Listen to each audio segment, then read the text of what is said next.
par ailleurs, je pense qu'il est important de bien se rappeler aussi que pour la Tunisie, l'élection de l'Assemblée constituante n'est pas une fin en soi. C'est le début d'un voyage. Comme je vous ai dit, les transitions sont longues parce que l'Assemblée constituante va écrire une constitution. Est-ce que après la constitution va être soit soumise à référendum, soit adoptée par un processus qu'il s'agira de mettre en place. Ensuite, il va y avoir les élections suivantes parce qu'il faut avoir un parlement, il faut avoir un président de la République, il faut avoir aussi des représentants élus au niveau régional et local.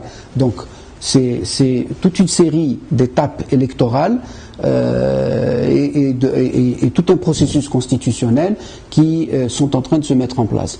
Et le PNUD est prêt et se prépare à accompagner tout le processus au-delà de l'élection de l'Assemblée constituante.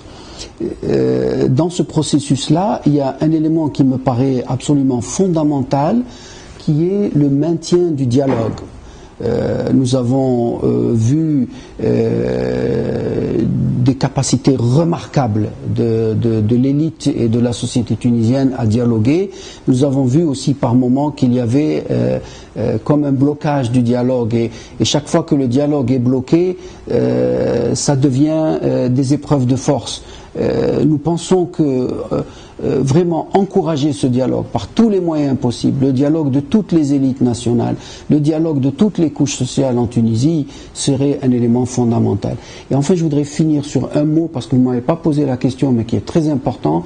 Le processus politique en lui-même est très important. Il ne faut pas oublier l'économie. Il ne faut pas oublier qu'il y a aussi à travailler sur les problèmes de l'emploi, sur les problèmes de la reprise économique, mais c'est un autre sujet qu'on pourra peut-être aborder une autre fois.